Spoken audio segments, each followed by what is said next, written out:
Bonjour et bienvenue sur Emerger TV. Vous le voyez, je suis toujours en direct du Salon international de l'agriculture à la porte de Versailles à Paris. Bienvenue dans ce 8e épisode d'À travers champs. Merci de nous suivre une nouvelle fois sur Emerger TV.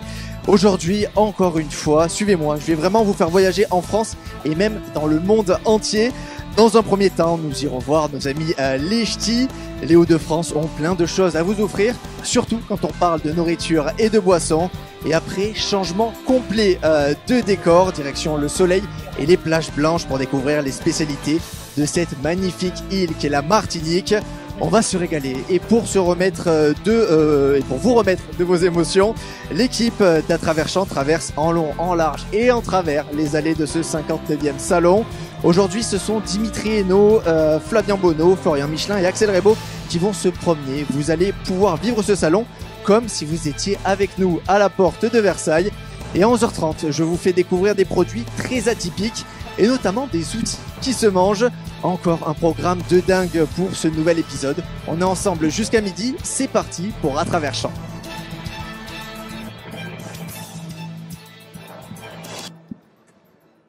Merci encore une fois d'être avec nous sur Emerger TV. Vous le savez, un seul hashtag pour réagir à l'émission, le hashtag À travers champs. Et pour démarrer justement ce nouvel épisode, ce 8e épisode déjà d'À travers champs, nous sommes avec Flavien Bonneau. Bonjour Mimi. Bonjour Raphaël. Flavien, si vous n'étiez pas avec nous hier, Flavien, vous êtes là pour être notre guide. Vous nous racontez la journée au Salon de l'Agriculture, celle d'hier. Exactement. Alors, la présidente du Conseil régional d'Île-de-France, Valérie Pécresse, a déambulé dans les allées du Salon de l'Agriculture. Elle en a profité pour faire quelques annonces. Elle a tenu à apporter son soutien aux agriculteurs dans leurs efforts pour réussir la transition écologique. Le ministre de la Justice, Éric Dupond-Moretti, est lui aussi passé hier à la porte de Versailles. Il a tenu une conférence sur le stand de la FNSEA. Il a annoncé une proposition de loi pour éviter les faux procès déposés contre les agriculteurs pour nuisances sonores ou auditives. Les détails de la proposition de loi sont attendus en septembre. Il n'y a pas eu que des annonces, il y a aussi les fameuses remises de trophées également, Flavien. Exactement, le ministre de l'Agriculture et de la Souveraineté Alimentaire, Marc Fesneau, était là, comme tous les autres jours de la semaine. Il a remis plusieurs trophées, notamment celui de l'agroécologie, ce matin, qui récompense les pratiques agricoles écologiques, comme son nom l'indique. 3 catégories ont été primées, l'agroforesterie, les concours prairies et parcours, et le concours des jeunes jurés. Félicitations aux gagnants. C'est important. Merci beaucoup. Vous avez encore des choses à nous dire. Il est vrai aussi que l'on a entendu ici et là que le salon de l'agriculture serait une beuverie cette année. C'est ce que nous rapportent aussi certains exposants que nous avons pu rencontrer. En tous les cas, disons que les gens viennent profiter des bons produits locaux et étrangers également. En revanche, si on fait un point sur les conditions de circulation dans les allées du salon, sachez que le trafic était plutôt fluide hier. Attention toutefois aux perturbations aujourd'hui et demain où l'affluence devrait être énorme. Merci beaucoup Flavien pour ce résumé tout de suite. Et comme chaque jour depuis maintenant une semaine, notre équipe doit deviner un invité mystère, une personnalité marquante de ce salon. Et je vais demander à notre membre de l'équipe de nous rejoindre en plateau. On attend, voilà, Axel Rebaud, ne passez pas devant les caméras, faites bien le tour. Vous avez déjà votre micro, Axel, alors allez-y, faites le tour. Voilà, il arrive en plateau tranquillement. Voilà, allez-y. Bonjour Axel et surtout bonjour à notre invité mystère. Bonjour Michael Duarte Mourinho. Bonjour. C'est bon, je prononce bien. Moutinho. Moutinho, pardon. C'est un très long nom, alors c'est un petit peu compliqué, effectivement. Moutinho. Parfait. Alors oui, Flavien, restez en plateau. Restez en plateau, prenez le micro. Messieurs, vous allez bosser. Vous avez 3 questions pour deviner qui est Michael. Allez-y. D'accord. Alors, petite idée peut-être. Est-ce que vous travaillez dans ce hall-là? Non. Non, d'accord. Vous êtes un producteur? Non. Okay. Allez-y, messieurs, on met du rythme. Du rythme. D'accord. Vous avez pas d'exploitation. Vous avez des animaux chez vous? Non. D'accord. On va réussir à avoir un oui. Allez-y. Vous faites de la nourriture vous êtes dans l'alimentaire. Tout à fait. Ah, ok. Tu vois. Voilà. Donc vous avez un indice, allez-y. Ok. Des patates. Entre autres. Entre autres, ok. Des frites. On touche. Oh, Des frites de la Peut-être. fast-food. Écoutez, je vais vous dire tout simplement qui est Mickaël, parce que messieurs, c'était un peu compliqué. Oh, Mickaël merci. est le créateur de Food Zilla, tout simplement. D'accord. Mickaël, merci. Oui, merci. On avait la référence. Le monstre. Le monstre, Un petit peu. exactement. Vous vous considérez comme le Uber Eats des campagnes qui livre de la nourriture made in France. Tout à fait. On est la première plateforme spécialisée dans le savoir-faire français. Pourquoi justement vous êtes au salon de l'agriculture? Alors on est au salon pour justement faire des rencontres et rencontrer les acteurs comme par exemple les coopératives, les acteurs qui produisent en grosse quantité des produits français et qui en général exportent. Et notre objectif c'est de faire en sorte que les Français consomment des produits français. Vous lancez Foodzilla le 1er avril. Est-ce que c'est une référence au poisson d'avril? Tout à fait, parce qu'on fait aussi du poisson. D'accord. Voilà. D'accord, parfait. Alors, pourquoi lancer un nouveau Uber Eats alors qu'Uber Eats existe déjà justement? Alors c'est pas tout à fait un Uber Eats, on nous a un petit peu nommé le Uber Eats des campagnes parce qu'on propose un système de livraison instantanée en milieu rural en moins de 2 heures, mais qui est participatif. Parce que bon, il y a des déserts ruraux, il y a des endroits où c'est qu'il n'y a pas grand monde, et on a trouvé une solution pour que justement les gens puissent consommer quand même en direct des fermes et proposer un système de livraison, autrement les gens ne consomment pas. Merci, écoutez, bon courage. Merci d'avoir été notre invité mystère, Mickaël. Merci à vous et à très bientôt, j'espère. Évidemment, on va se revoir très très vite et merci donc à Axel et Flavien qui est parti d'avoir joué le jeu. Il est 10h37 dans À Travers Champs. Vous allez découvrir les spécialités culinaires des Hauts-de-France. Restez bien avec nous. Tout de suite, rejoignons notre premier duo de vadrouilleurs. Et ça fait une semaine que vous ne l'avez pas vu. Je sais qu'il vous a manqué. Il est accompagné de Florian Michelin aujourd'hui. Bonjour Dimitri Hainaut. Bonjour Raphaël, oui vous aussi vous m'avez manqué, tout le monde m'a manqué pendant cette semaine où je n'étais pas avec vous au salon. Et comme d'habitude, on se retrouve dehors pour se balader, pour vagabonder, et on est dans une zone qui est interdite au public. Alors vous l'avez peut-être remarqué, j'ai l'accréditation qui est sortie parce qu'en fait on n'a pas le droit d'être ici, sauf si on a ce petit carton là, ce petit bout de papier qui est très simple, qui nous permet d'accéder à cette zone. Et alors qu'est-ce que c'est? C'est tout simplement la zone de stockage de tous les produits que vous pouvez déguster dans tous les pavillons de France, avec tous les camions frigorifiques. On voit ici justement un camion qui est en train de se recharger en fromage. C'est le stand Temple du fromage. Donc vous pouvez voir que le produit sont en train d'être acheminés au moment où on est en train de parler. C'est en train de décharger le camion pour remettre dans le stand pour que vous puissiez consommer le plus frais possible et les produits de meilleure qualité possible. On est vraiment dans un endroit très particulier. Je vais demander à Florian de se tourner. On est vraiment encerclé de camions. Donc c'est là où il y a absolument tous les produits que vous pourrez découvrir. Donc vraiment qualité maximale. Alors justement, Dimitri, où est-ce que vous êtes exactement? Parce que vous êtes à la porte de Versailles, mais vous êtes sorti du salon. C'est une partie qui n'est, comme vous l'avez dit, absolument pas accessible quand on est un simple visiteur. Alors, on n'est pas sorti du salon. On est toujours dans le salon. On est toujours dans l'enceinte de la porte des expositions de Porte de Versailles. Juste derrière, en fait, c'est le pavillon des régions où tout le monde est là pour consommer les produits. Et en fait, vous n'avez pas le droit de sortir de ce côté-là. Nous, on a le droit parce que on fait ce qu'on veut et qu'on a les accréditations. Et en fait, voilà, tout le monde est dans ce pavillon-là et va se balader juste derrière. Vous êtes là-bas en train de présenter l'émission et de ce côté-là, c'est la rue. Donc en fait, c'est vraiment un parking privé avec tous les produits. Il n'y a personne ici à part les producteurs et les exposants.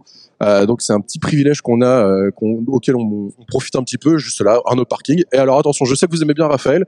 Là-bas, il y a le périphérique. Question, oui, le périphérique, évidemment, c'est votre hit, ça, Dimitri, il y a une vraie passion. Question peut-être un peu bête, est-ce qu'il y a seulement de la nourriture, là où vous êtes, ou il y a aussi des animaux? Alors non, ici c'est que la nourriture, puisque dans le pavillon des régions, entre le 7.1 et le 3, c'est que de la nourriture et des boissons. Les animaux sont encore plus loin, ils sont derrière le pavillon 5, qu'on va venir voir tout à l'heure avec des animaux, ou sinon carrément au niveau du pavillon principal, le numéro 1, là où est Ovalie, qu'on verra tout à l'heure avec Alban Gamet de Saint-Germain. Il est carrément à l'autre bout. Là, c'est vraiment localisé avec les produits. Il n'y a pas d'animaux ici. Puis de toute façon, on va être très honnête, hein, ça caille un petit peu, donc je suis pas sûr que ce soit une bonne idée de les foutre dehors. Donc du coup, non, là, c'est que les produits et les animaux sont de l'autre côté. Dimitri, il est 10h40 actuellement, mais on voit qu'il y a plusieurs exposants qui passent derrière vous. Est-ce que déjà maintenant, ils ont besoin de recharger les stocks? Ah bah alors, comme vous le savez, l'espace est quand même assez restreint au niveau des stands, à tel point c'est qu'ils ont ouvert le nouveau pavillon 7.1 pour d'autres régions. Donc du coup, il faut quand même recharger assez régulièrement. Donc oui, il y a du monde, on a des produits frais là-bas, on a de la glace qui est par terre. Florian nous disait que ça pouvait être de la neige. Bon, je lui ai gentiment fait comprendre qu'on est des portes de Versailles et pas à Courchevel. Donc il y a un petit peu tout, mais oui, les producteurs reviennent déjà récupérer des stocks parce qu'on a vu quand même déjà du monde qui allait dès 9h du matin, direction pavillon des produits de France. On en a croisé quelques-uns déjà avec des bières. On le rappelle, tout à l'heure, Flavian le précisait, ce n'est pas une beuverie, il faut faire attention, il faut vraiment y aller avec modération. Donc voilà, on profite de quelques verres, mais il faut faire attention. Et donc oui, les producteurs sont encore en train d'envoyer des produits, et je pense que ça va être toute la journée comme ça. Vous avez un grand cœur, il vous reste 1 minute. Est-ce que vous pouvez aller filer un petit coup de main à un exposant pour l'aider à décharger? Bah, je veux bien, allez, mais bon, on va essayer de voir si... Vous pouvez courir, hein. Non, il fait pas le droit. J'ai un mot du médecin, j'ai pas le droit de courir. Alors, qu'est-ce qu'on a là? On a juste des cagettes. On des caisses au pire, hein. Non, ça je le prends tous les week-ends déjà. Rentrer dans le camion sinon directement. Verrouillé. Merci pour ce grand moment, Dimitri. Vraiment. Ah, là, ça passe pas là. Continuez, hein, de toute façon. Vous allez réussir à trouver un camion. On va y arriver. On y croit. De toute façon, on part pas tant que vous n'avez pas démarré un camion, hein, qu'on soit d'accord. Alors, on va essayer d'en trouver. Tac. Alors, camion breton. Ça fait plaisir. La meilleure région de France, on en parle toujours. Allez. Conserverie Saint-Christophe. Essayez de les ouvrir. Mais en fait, vous voulez que je me fasse agresser par un producteur qui comprend pas, quoi. Vignoble. Ah oui. On embrasse les vignobles Michel Berger. Tac. D'accord, les vignobles. Fermé. Alors Dimitri, pour juste vous dire, vous avez tenté d'ouvrir un camion, l'exposant à qui appartient ce camion est en plateau avec nous, hein, donc vous allez devoir... Alors, je tiens à rassurer l'exposant, le camion est verrouillé du coup. Merci Raphaël. Merci à vous Dimitri, on continue, on espère que vous n'allez pas vous faire arrêter d'ici là. Tout de suite, nous vous faisons découvrir une 15e région présente dans ce salon de l'agriculture. Après l'Occitanie et la Normandie hier, cap tout au nord de notre pays. Axel Rebaud, on se dirige tout en haut de la France pour découvrir la région européenne de la gastronomie de l'année 2023. Bienvenue dans les Hauts-de-France, Axel. Et nous voici arrivés dans une région que je connais bien parce que c'est un petit peu mon chez-moi. Enfin, c'est de là que la famille vient, hein, pour être précis. Oui, je raconte ma vie, je m'en fous, c'est ma chronique. Cette région des Hauts-de-France, elle m'inspire un peu des maisons en briques rouges, des bistrots ouverts avant la boulangerie et une cuisine de grand-mère qui réchauffe le gosier et nourrit pour 3 fois son homme. N'hésitez pas à vous arrêter à Lille pour la braderie où vous pourrez déguster les succulentes moules frites. Il n'y en a jamais assez, hein, c'est là le seul problème de ces moules. Si vous voulez faire monter l'appétit plus lentement, plus doucement, Raphaël, laissez-vous tenter par le pâté picard. La terrine est sur les pains des nordistes depuis au moins le 18e siècle. Alors pourquoi pas le vôtre? On a un petit avant-goût juste devant moi, on va pouvoir goûter ça tout à l'heure.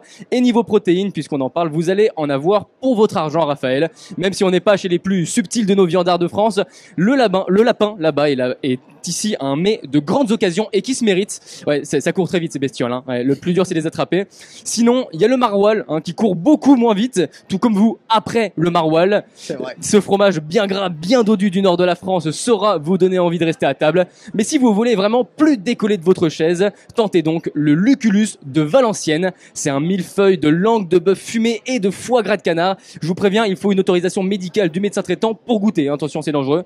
Et enfin, le café pour conclure le repas, c'est un impératif. Le café, il vient pas des Hauts-de-France, mais c'est là qu'il termine sa course. C'est dans le nord qu'il est le plus consommé. 4 tasses par jour et par personne en moyenne. Et si vous voulez une autre boisson qui endort plutôt qu'elle ne réveille, c'est l'incontournable bière du Nord. 150 brasseries différentes parcourent la région. Voir le nom Nord-Pas-de-Calais sur une bière, c'est comme voir le nom Madrid sur une équipe de foot. Ça donne tout de suite un sentiment de confiance et de savoir-faire ancestral auréolé de victoire. Alors avec modération, toujours, mais s'il faut en boire, c'est celle-ci. Merci beaucoup Axel. Maintenant que vous en savez plus sur les Hauts-de-France, découvrons une spécialité culinaire typique de la région. Et c'est vous qui vous en chargez, Adrien Hardy, bonjour. Bonjour Raphaël, on est avec la conserverie Saint-Christophe. Et donc vous nous présentez, vous nous avez apporté des terrines. Est-ce que vous pouvez nous dire quel goût vous nous avez apporté ? Alors, nous, on est la conserverie Saint-Christophe, donc une conserverie artisanale, donc spécialisée en viande, volaille, gibier, poisson. Donc, on fait tout sur le principe de la conserve. Et là, ce que je vous ai apporté aujourd'hui, donc une terrine de mouton présalé de la baie de Somme, bien sûr, au salicorne. Et c'est vous qui élevez les animaux pour vos terrines. Comment ça se passe? Alors, en fait, nous, non, si vous voulez, on est artisan conserveur, c'est-à-dire qu'on reçoit la matière première et on transforme tout de A à Z. Voilà. Donc, du découpage des viandes jusqu'à la mise en pot et l'étiquetage, tout Et simplement. comment justement on fait une terrine? C'est quoi la recette pour faire une bonne terrine? Pour faire une bonne terrine, déjà, il faut une bonne matière première, tout simplement. Et après, on a nos recettes qui sont simples, mais de qualité. Voilà, donc c'est les deux choses importantes à savoir. C'est une bonne matière première et un savoir-faire. Voilà. Donc là, vous nous avez apporté deux bocaux différents sur le plateau. Il existe combien de goûts et lesquels surtout? Alors, nous, donc, on a 76 produits différents. Donc voilà, donc ça passe par tout ce qui est donc terrine, comme je vous ai apporté là le mouton présalé. On a aussi tout ce qui est des foies de volaille, des lapins, des campagnes, des gibiers, du pâté picard, vous en parlez tout à l'heure, on en fait aussi. Et on a aussi des plats cuisinés, donc une bonne blanquette de veau à la française, la carbonate flamande, et notre incontournable aussi qui est le pot de chevelèche, donc une grande spécialité du nord de la France. Un mélange de 4 viandes, lapin, poulet, porc et veau, qui se déguste froid avec des frites, de la salade et une bonne bière du nord bien sûr. Et donc, vous mettez les terrines en bocaux, mais les plats aussi en bocaux. Voilà. Pour quelle raison ça se conserve mieux? Alors, nous, en fait, donc, on est sur le principe de la conserve. Donc, on a toujours, tous nos produits se gardent 3 ans. 3 ans de date, voilà. Donc c'est surtout ça ce qui fait la conserve. Donc c'est la stérilisation et puis le fait de garder un produit 3 ans. Quoi, donc là, vous nous avez apporté un petit peu des échantillons voilà. pour goûter. Est-ce que vous pouvez nous dire déjà qu'est-ce que c'est? Donc, comme je vous ai expliqué, donc la terrine de mouton présalé. Donc en fait, le mouton présalé, ce sont des animaux qui sont élevés une bonne partie de l'année en fait en pleine baie de Somme en fait et qui se nourrissent exclusivement de la végétation qui pousse entre marée haute et marée basse. Voilà. Avec, bien sûr, la salicorne de la baie. Et justement, ce que vous nous avez proposé, avec quoi ça se marie? Uniquement avec du pain? On le toste sur du pain? Alors, comme ça, donc, pour un apéro, voilà, entre copains, c'est génial. Après, voilà, une bonne baguette pour faire un petit pique-nique. Et voilà, mais ça se déguste, voilà. Nous, on le conseille comme ça à l'apéritif, voilà, sur des petits toasts comme ça. Voilà. Alors, Raphaël, peut-être que quand vous aurez fini vos bouchées, vous pourrez nous dire le goût, ou Axel, si c'est possible. C'est délicieux vraiment. Et vraiment, c'est l'indispensable pour n'importe quel pique-nique, comme vous dites, ou n'importe quel apéro. Voilà. C'est vraiment, voilà, c'est l'amuse-gueule parfait. Alors, pour vous expliquer, il y a un goût, c'est très salé, mais oui. c'est pas dérangeant au final. Non, voilà, c'est ça. C'est une viande qui est très tendre, très savoureuse. C'est un petit peu salé parce que, comme je vous ai expliqué, ce sont des animaux en fait qui vivent en baie. Donc voilà, mais c'est avec la salicorne, ça se marie super bien. Et voilà, on a réussi à trouver la recette idéale.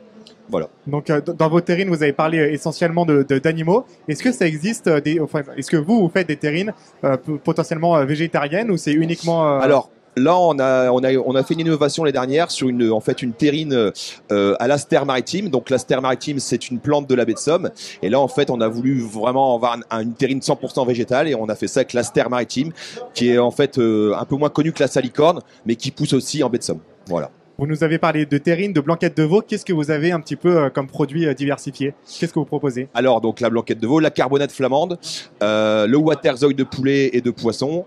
On a aussi bon cassoulet, mais du Nord, donc avec de la viande de porc, fatalement. Et puis après, on fait aussi tout ce que je vous disais, tout ce qui est foie de volaille, lapin en terrine, donc en format comme ça. Et voilà, donc 76 produits différents. Donc venez nous voir en baie de Somme, on est ouvert. Et avec quelle boisson vous nous proposez de manger ces terrines? Pour les amateurs de vin, un bon verre de vin. Et après, nous, c'est vrai que c'est plutôt la bière, donc plutôt une bonne bière du Nord. Voilà. Et pour la conservation de ces produits, est-ce que c'est au frigo, à température ambiante? Voilà, donc à température ambiante. Nous, on le conseille de le conserver comme ça. Après, les mettre un peu au réfrigérateur, en fait, une demi-heure pour bien que la gelée le prenne, pour bien que ce soit frais, tout simplement. Mais sinon, il n'y a pas de problème. 3 ans de date à température ambiante. 3 ans. 3 ans. Ah oui, ok. Bel investissement. Écoutez, on va garder tout ça parce que honnêtement, ça sent très très très bon. Adrien, est-ce que vous voulez goûter oui, avec plaisir. Vous-même? Oh. Vous avez goûté déjà? C'est vrai, oui, vous avez goûté, oui, évidemment. Allez-y, chacun goûte. Allez-y, messieurs, je vous laisse finir votre bouchée. Allez-y. Ah, c'est vraiment délicieux. Ça nourrit son homme. Décrivez-nous un peu, messieurs, parce que délicieux, incroyable, il faut qu'on sache un peu plus. C'est très salé. C'est bien sûr, comme on dit, voilà, c'est à température ambiante, donc c'est très frais dans la bouche. Mais voilà, ça creuse l'appétit comme il faut. Et donc, ouais, allez-y, franchement. On peut foncer. Ce que vous avez là, c'est pas la même chose que ce qu'on a dans l'assiette. Si, c'est la même chose. C'est la même Voilà, chose, c'est ça. d'accord. Et au niveau de l'odeur, est-ce que c'est la même chose? Est-ce qu'on peut les ouvrir? Ah oui, vous pouvez, allez-y, il n'y a pas de je vais problème. faire C'est ça, hein. exactement pareil, vous pouvez en ouvrir un. Et c'est- vous me disiez tout à l'heure que ça faisait 30 ans que vous êtes sur le salon de l'agriculture. Voilà. Qu'est-ce que vous avez fait de nouveau pendant ces 30 années? Est-ce que vous avez eu des idées Voilà, potentiellement nous sur le en fait, salon on essaye de créer 1 ou 2 nouveaux produits par an. Donc voilà, donc on essaye d'innover tout le temps. En fait, les gens, ce qu'ils veulent, c'est des nouvelles recettes, des choses comme ça. Et donc c'est pour ça qu'au début, en fait, il y a 30 ans, on a commencé avec 5-6 recettes et aujourd'hui, on en a 76. Voilà. Et la terrine de mouton salé, c'est votre produit phare? Alors c'est un des produits phares, c'est voilà, le parce que notamment ça fait penser à la baie de Somme, donc voilà. C'est un de nos produits phares. Après on a aussi le pot de chevelèche, fatalement, qui est un de nos produits phares. Le pâté Picard, on en parlait tout à l'heure. On a quelques incontournables comme ça, et puis après bon, ça dépend des goûts de chacun, donc voilà. Et vous nous avez pas dit d'où vous venez dans les Hauts-de-France, c'est situé à quel Alors endroit? nous en fait la conserverie on est situé à Argoul, donc on est à 20 km du Crotoy, donc un peu plus dans les terres, entre Montreuil-sur-Mer et Abbeville. Voilà. Et est-ce que vous vendez uniquement en boutique ou dans toute la France? Alors nous on vend partout en France, on a à peu près 600 revendeurs en France, D'accord. notamment des épiceries fines, etc. Après on a nos propres magasins, donc un magasin à la conserverie, on a un magasin au Touquet, un magasin à Vimereux et un magasin à Dieppe et un aussi au Crotoy. Donc Merci. voilà, donc Merci beaucoup de nous avoir présenté la conserverie Saint-Christophe. C'est très très bon. Allez les voir si jamais vous êtes à la porte de Versailles à Paris. Merci à Adrien Hardy et merci à Axel Alabob d'avoir dégusté, tout simplement. Ah, je me suis régalé. Et oui, justement, dans le hall des régions des Hauts-de-France, on part retrouver notre ami Dimitri Hainaut, qui en fait tout à l'heure était en train de braquer des camions, notamment celui de notre invité en plateau. Donc j'espère qu'il ne lui est rien arrivé. Normalement, il devrait pas tarder à arriver dans cette 59e édition du Salon de l'Agriculture. Parce que oui, si vous voulez, c'est la première fois depuis 3 ans que on a une édition qui est 100% sans Covid. Ce que je veux dire par là, c'est qu'il n'y a pas de contrôle.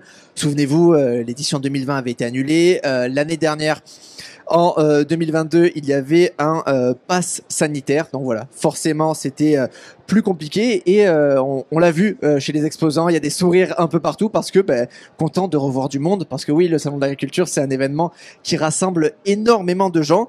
Et cette année, il a décidé de partir autour de 4 univers: l'élevage et ses filières, les cultures et filières végétales, jardin et potager pour ceux qui ont la main verte, enfin, en tout cas qui peuvent essayer de l'avoir, les produits des régions de France, d'outre-mer et du monde, et services et métiers de l'agriculture. Ça, justement, ces services et métiers se situent dans le hall où nous sommes, où vous pouvez venir voir plein de nouvelles technologies qu'on présente tout simplement aux agriculteurs pour les aider dans leur travail, parce que mine de rien c'est un travail très très très compliqué. Le thème de ce salon, c'est l'agriculture, le vivant au quotidien, et il y a un but très précis dans ce salon de l'agriculture 2023, c'est présenter l'agriculture au service de la vie et du vivant et de l'alimentation également. Donc voilà, pour comprendre aujourd'hui que l'agriculture a un rôle fondamental. C'est pour ça qu'Émerger est là pour une seconde année consécutive, et que on essaie de vous faire vivre au maximum, c'est bien ça, cet événement exceptionnel. Et tout de suite, on part rejoindre Flavien Bonneau, qui est parti se balader lui aussi, et qui est avec Florian Michelin, qui va se tourner normalement. Voilà. Oui, Florian, on vous voit à l'écran, si jamais vous êtes à l'antenne, si jamais je dois vous le dire. Oui, Donc bonjour Raphaël. Florian. Oui, ça y est, je suis dans le stand des Hauts-de-France et j'ai mes petites amies là-bas que je vais essayer d'aller voir. Mais elles sont un peu occupées. D'accord, oui, Ah. essayez de leur parler quand même. Je vais essayer de les avoir si Qui sont vos si amis, elles peuvent me Florian dire un mot. Alors, est-ce que vous pouvez nous expliquer votre tenue? Alors la tenue, c'est celle de la confrérie gastronomique du haricot de Soissons. Donc elle représente la couleur de la ville. Qui Collez est bleue. bien le micro Et à la puis bouche dessus, des fans de de la dame, haricots. s'il vous plaît, Florian. Les fans de De haricots. haricots? Mais qui? Ah ben, je connais pas. Vous pouvez m'expliquer? Moi, je suis un Parisien. Est en train d'avoir l'IGP. Logiquement, on l'aura cette année. On est passé les barrières de l'Europe. Et c'est un gros haricot blanc qui est une plante grimpante. Vous confirmez tout ce qu'elle vient de dire? C'est tout à fait. Oh, quel journaliste, vraiment. Ah oui, c'est vous. Et lorsqu'il est gonflé, puisque c'est un haricot qu'on doit mettre trempé une douzaine d'heures, lorsqu'il est trempé, il est 3 fois à peu près ce volume-là. Vous conseillez de le manger avec quoi?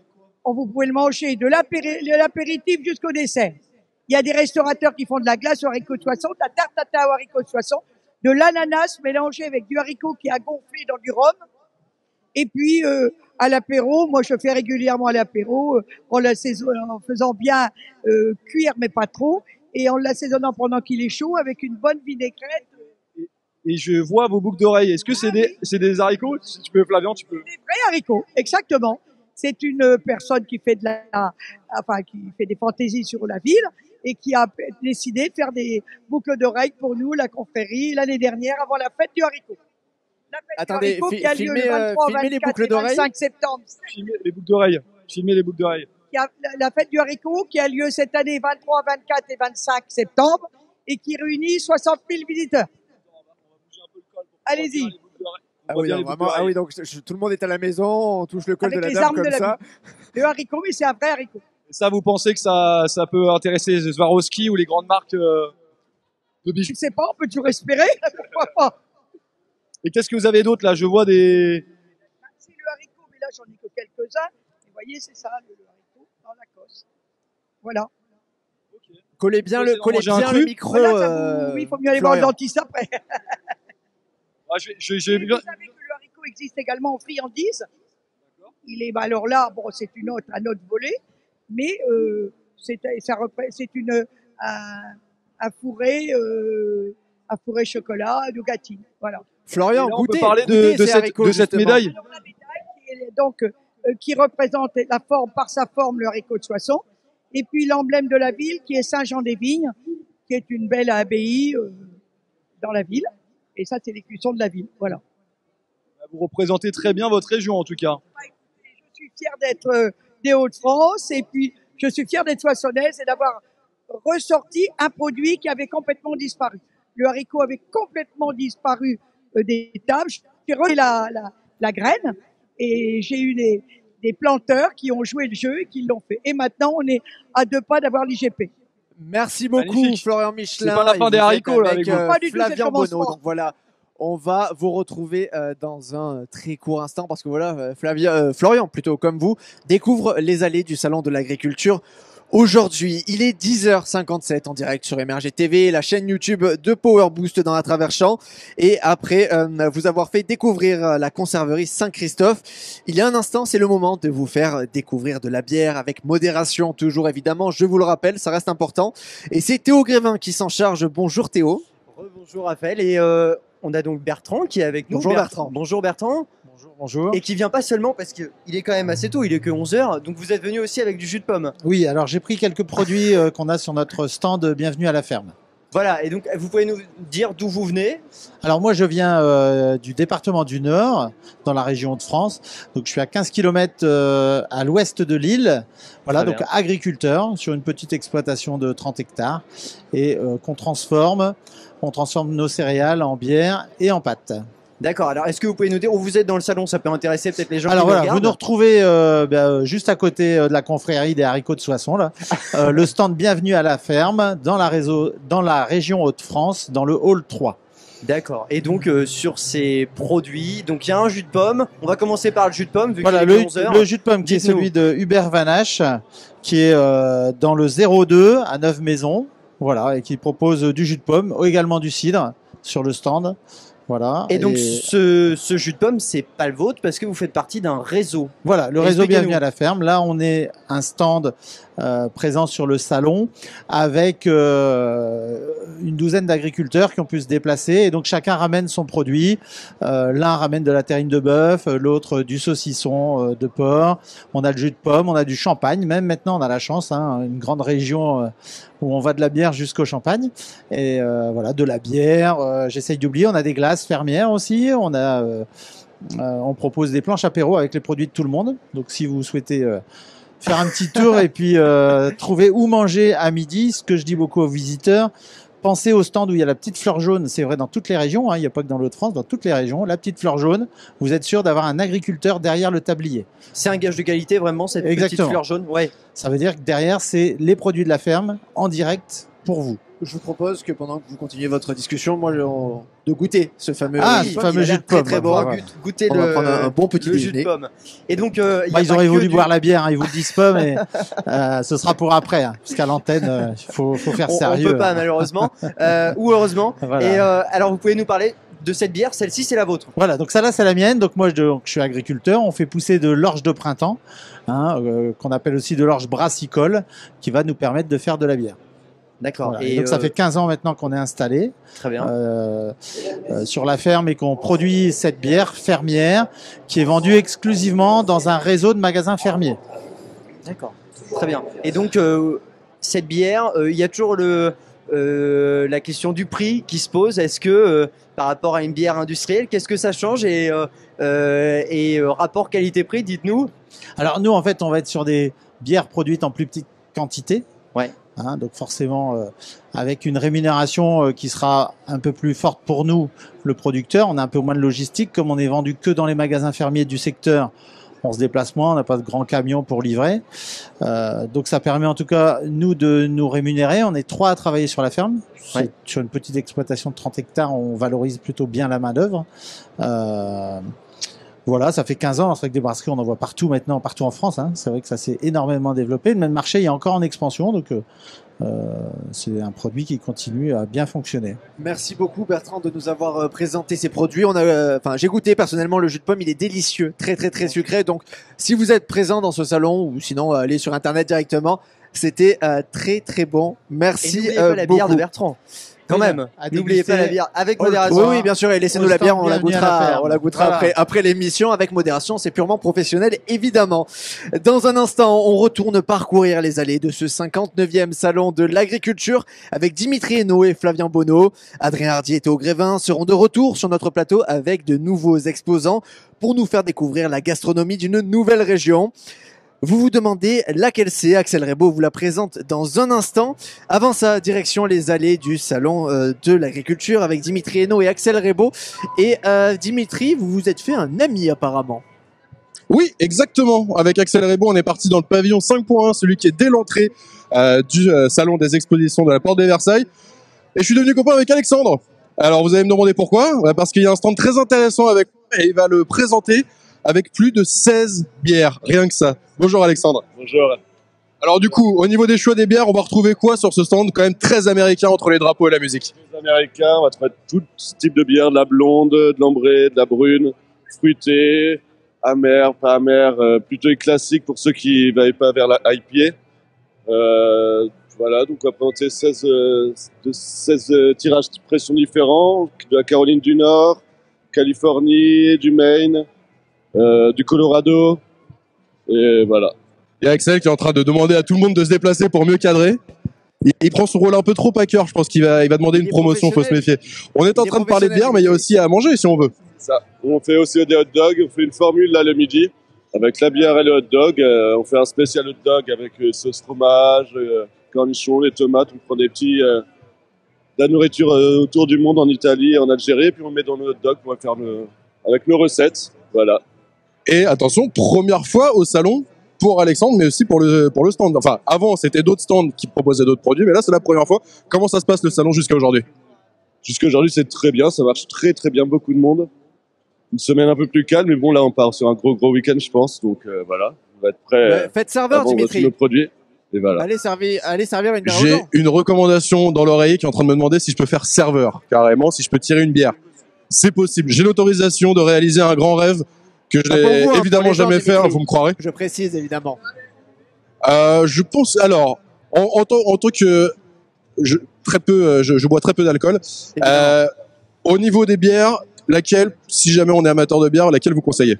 Je conseillerais, je m'intéresse sur la Denver, qu'une bière blonde. Celle-là ? Voilà, on voit avec une Pale Ale, American Pale Ale, qui est à 5 degrés. Donc. 5 degrés. On va attention, donc ça va. hop là. Alors, micro Allez-y, plus tirage de Dimitri. bière. Hop là. Alors, est-ce qu'il y a des talents on vous voit mal, voilà, parfait, Axel, vous pouvez remonter un peu. On est pas mal. C'est bon, un nouveau barman. Il a validé, elle est bien. Alors attention, dégustation, messieurs, dames. On en prendra d'autres, évidemment. Hein. Ça, il n'y a pas de dégustation parce qu'Axel commence à être jaloux, je crois. Alors non, Dimitri, je vais vous demander de la faire déguster à quelqu'un dans le salon, d'autre que vous, parce que on ne peut pas trop montrer nos journalistes en train de boire de l'alcool en direct. Mais c'est pas de l'alcool, c'est de la bière, ça compte pas. Voilà, juste Axel, on va demander à Axel de se retourner. J'ai pas besoin de courir très très loin pour essayer de faire découvrir de la bière à tout le monde, parce que vous voyez que le stand attire énormément de monde à chaque fois. Donc là, il y a du monde qui est déjà prêt. On est en train de se faire santé.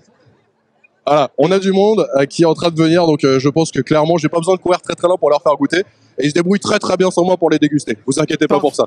Parfait, écoutez, je vous laisse alors déguster vous-même, Dimitri, avec Axel évidemment, partagez un peu. Et tout de suite, on est de retour en plateau car il est 11h05 et c'est le moment de découvrir une nouvelle région dans À Travers Champs.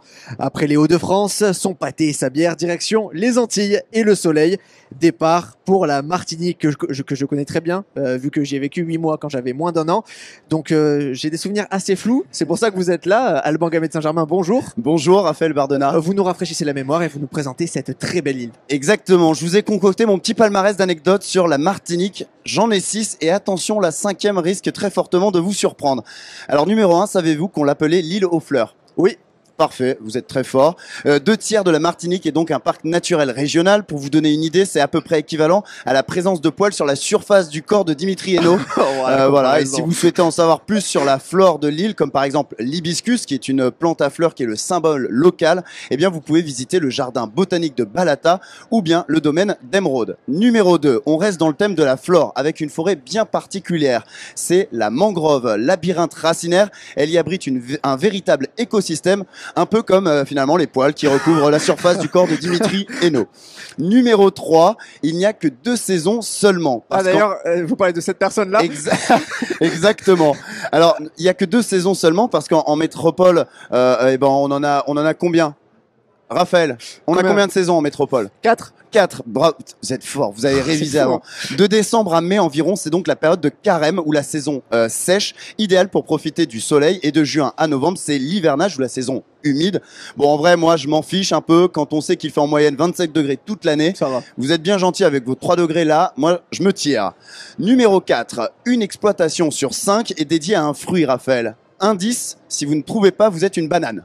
La banane. Voilà, fruit allongé, un peu incurvé, vert ou jaune, groupé en grappes, dite régime sur le bananier et qui contient sous une peau épaisse, aisée à détacher, une pulpe amylacée, nutritive et savoureuse de consistance fondante. Ça, c'est la description du Larousse. Voilà, de la banane. Donc, banane flambée, gâteau à la banane, gratin de banane, beignet de banane, en jus, en cocktail. Bref, si vous aimez la banane, vous aurez la banane en Martinique. Elle est pour moi, celle-ci, Raphaël. Je vous la facture pas. Numéro 5, il ne reste plus qu'une seule et unique sucrerie et celle qui a résisté à toutes les crises, c'est la sucrerie du Galion à la Trinité au nord de l'île et on les embrasse d'ailleurs, ils nous regardent sans doute.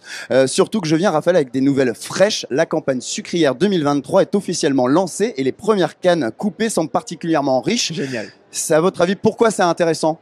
Parce que c'est grâce à ça qu'on fait du sucre. Et c'est aussi grâce à ça qu'on donne mon numéro 6 justement, car tous les chemins de la Martinique mènent au rhum. Bon, pour certains, en fonction de l'état, c'est plus compliqué, même si on ne le dira jamais assez, le rhum agricole martiniquais, c'est oui, parce que c'est bon déjà, mais c'est quand même avec modération. Boisson emblématique de l'île, 11 distilleries continuent de faire perdurer un savoir-faire traditionnel, ce qui en fait depuis 96, eh bien, le seul rhum du monde avec une appellation d'origine contrôlée. Merci beaucoup Alban pour cette présentation. C'était très complet quand même. Merci beaucoup. J'aime la précision. Donc voilà, les présentations sont faites. Nous allons pouvoir passer à table et au final, c'est ça qui nous intéresse. Théo Grévin, vous êtes de retour en plateau pour nous présenter du chocolat martiniquais. Oui, du chocolat martiniquais avec Thierry. Bonjour. Bonjour. Alors je vais vous laisser vous présenter avant de présenter vos produits qui nous donnent extrêmement envie là déjà. Écoutez, je suis Thierry Lozéa, le gérant fondateur de la chocolaterie Lozéa. Je suis un artisan chocolatier, tout simplement. Voilà. Très bien. Depuis combien de temps? Depuis 18 ans maintenant. D'accord. Voilà. Et on m'a dit que c'était votre première année au salon. Oui, notre première expérience au salon de l'agriculture. Pourquoi C'est- avoir attendu autant de temps? Parce que on ne savait pas comment s'y prendre, sans doute. La Martinique n'a pas été présente aussi ces 3 dernières années. C'est un retour aussi de la Martinique. Et on s'est dit qu'il fallait vraiment qu'on y soit. Donc pour nous, c'était vraiment une opportunité. Surtout qu'on a fait un gros travail autour des fèves de Martinique entre-temps. Donc l'occasion était vraiment arrivée.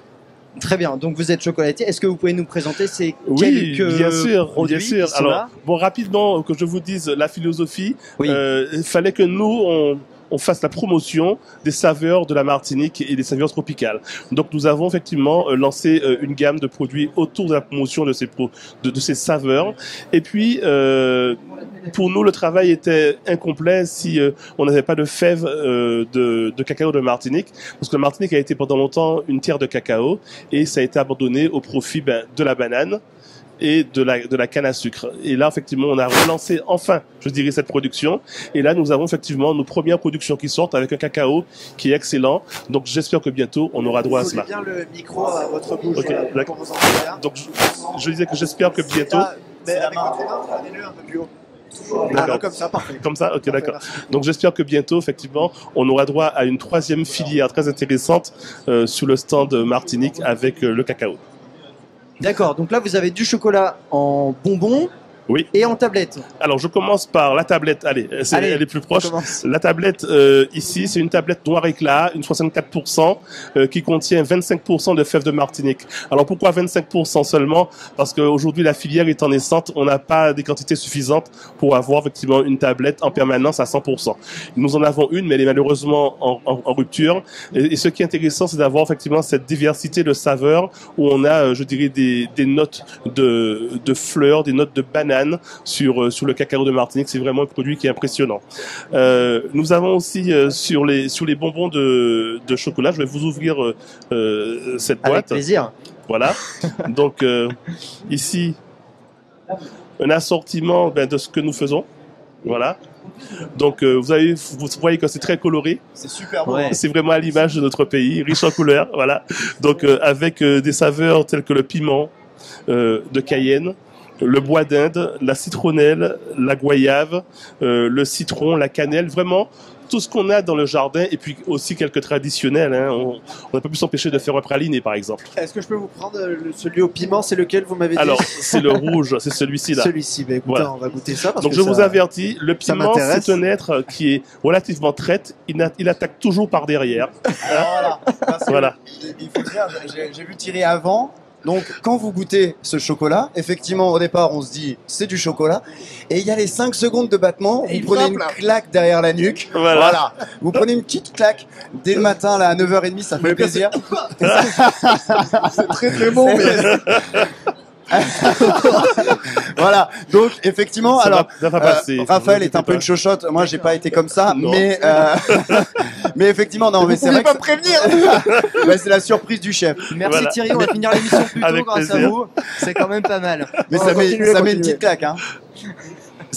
C'est super bon. Et Thierry aussi, sur les chocolats en bonbons, Oui. il y a une déco que vous faites avec, vous m'expliquez, alors ça, c'est avec du beurre de cacao. C'est du beurre de cacao coloré, effectivement, qui nous permet effectivement de faire des transferts directement sur les chocolats au moment de la production. Voilà. Il y a aussi des pâtes de fruits, il me Il y a semble. des pâtes de fruits, effectivement, ici dans cette boîte. Alors je ne sais pas si on a assez de temps pour découvrir, mais nous avons. Si, vous pouvez nous montrer. D'accord. avec Il est plaisir. en train de ressusciter, donc on a le temps là. C'est bon, c'est bon. Je vais très très bien. Quelle heure est-il? Voilà, donc la pâte de fruits, on retrouve la pâte de fruits à la banane, D'accord. par exemple. Bah oui, hein, la banane, à la goyave. Nous avons une belle filière goyave, pina colada. Mojito fraise. Alors fraise, on n'en a pas en Martinique, mais ça c'est un clin d'œil effectivement pour un petit peu aussi les clients touristes à l'ananas. Enfin, vraiment, on essaie de faire des choses surprenantes pour sortir des sentiers battus. Merci beaucoup Thierry. Merci aussi à vous Théo Grévin. On va manger ça de façon Merci, il n'y a pas de souci. très Merci. rapidement. On peut le faire par exemple pendant qu'on va rejoindre nos envoyés spéciaux. Et donc voilà, on va continuer de suivre Florian Michelin qui tout à l'heure était avec des dames qui avaient des boucles d'oreilles en riz. Cette fois, vous êtes parti en haricots, c'est vrai, on me précise. Merci beaucoup à Benjamin Poulain, la petite voix dans mon oreille. Cette fois, vous êtes en Martinique, Florian. Et oui, vous l'avez vu, j'ai enlevé la veste parce qu'il fait chaud en Martinique. Et pour vous, Raphaël, je vais même enlever un bouton. Regardez. Ça, je sais que ça vous fait plaisir. Et je suis avec Renaud. Renaud qui est agriculteur en Martinique, si j'ai bien compris. Ouais, exactement. Je suis paysan. J'aime bien cette appellation. Rapprochez bien le micro, Florian. Ouais, mais c'est surtout que la paysannerie, en fait, est plus à dimension humaine.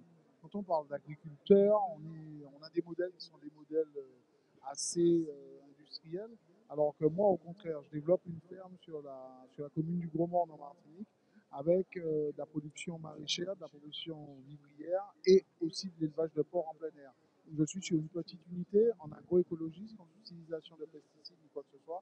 Et donc l'idée, j'aime bien le terme paysan. Voilà. Ok. Et du coup, est-ce que vous pouvez nous présenter, parce que là je vois que sur le stand, vous le voyez aussi vous, chez vous, qu'il y a beaucoup de fruits. Oui, l'objectif de ce salon pour la Martinique, c'est de pouvoir justement présenter nos productions, faire découvrir des fruits qui sont méconnus de la communauté parisienne et française, plus largement en tout cas nationale.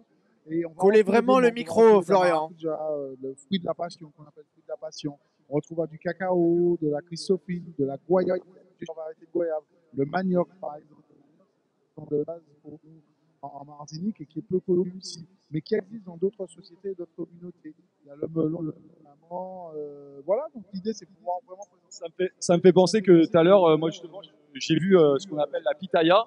Et j'ai pensé que c'était du fruit des dragons. Vous m'avez dit en fait c'est juste l'appellation qui change. Oui, oui, c'est du fruit du dragon. C'est-à-dire qu'en fait, pitaya et fruit du dragon, c'est la même chose, d'accord? C'est le fruit d'un cactus. Il y a aussi des variétés de bananes. Donc en fait, vous connaissez la banane Cavendish, qui est la banane de dessert, la banane de fruit. Mais en fait, on a une multitude de bananes en Martinique. Donc c'est présenter cette richesse et cette diversité de fruits et légumes. Voilà. Et je vois que là, il y a, bon, je suis nul en musique, un tambour peut-être, non? C'est comment on appelle ça? Jouez-en justement un peu, Florian. Montrez-nous vos talents. C'est le tambour martiniquais qu'on appelle le tambour belay. Alors, ce qu'il faut savoir, c'est que dans mon activité, j'ai aussi une activité d'accueil à la ferme où je propose à celui qui vient une immersion dans la culture martiniquaise et de la tradition martiniquaise. Cet instrument, c'est un instrument qui est né depuis la période de l'esclavage jusqu'après. En fait, dans la société martiniquaise, pour comprendre, après l'abolition de l'esclavage, il a fallu que les nouveaux libres cherchent des terrains pour pouvoir produire et se nourrir. Et ils ont développé une vie communautaire où le tambour était au centre de tout ça. Est-ce qu'on peut faire une démo là? On peut faire un duo ensemble?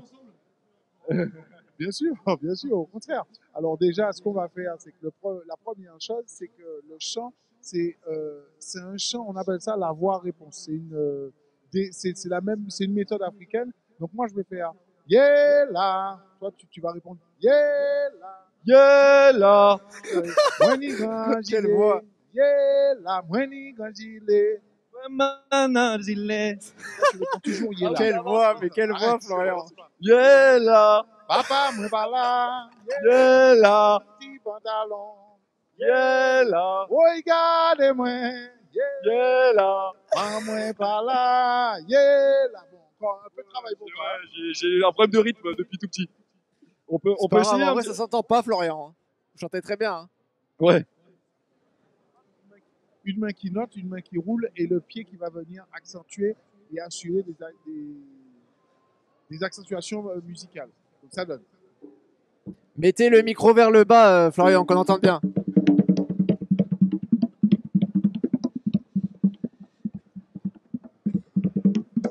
Je vais venir faire un duo, Raph, moi. Regardez, j'arrive. Je vais danser et je vais jongler. Allez-y. Voilà, vous ne verrez ça que sur MRG TV.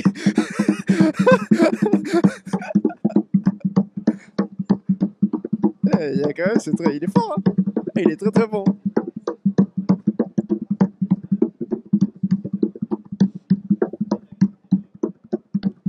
Et là, dites-vous, oh là là, en vrai, félicitations Florian. C'était un très très beau. Merci à vous, merci à tous. Et puis, collez le micro parce que là on n'entend pas. C'est un lieu à venir voir, c'est un lieu à vivre en fait. Venir en Martinique, c'est vivre une expérience. J'y suis allé une fois, la Martinique, c'est incroyable, meilleure région de France, moi je vous le dis. Donc voilà, vous l'avez compris. Merci beaucoup Florian Michelin, merci à Flavien Bonneau également et merci à monsieur qui nous a fait une petite démo. C'était très très sympa comme moment dans À Travers Champs. Vous pourrez sûrement le retrouver sur la chaîne YouTube d'Emerger. Abonnez-vous d'ailleurs au passage si ce n'est pas encore fait. Voilà, pendant que on va laisser Florian et Flavien continuer de faire de la musique et de jongler un peu. Nous, on va continuer justement de découvrir les plats et les boissons typiques de la Martinique. Et c'est vous, Adrien, qui nous présentez les bonnes boissons Cœur des Îles avec Janine. Bonjour Janine.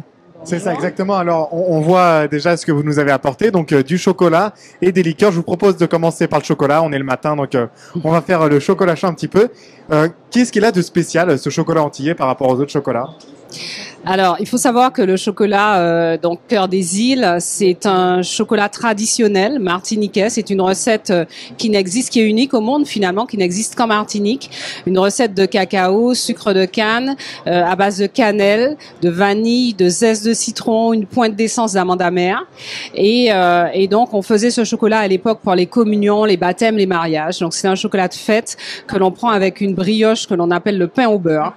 Et voilà. Donc, mais à l'époque, c'est une recette qui était faite dans les familles, donc pas commercialisée.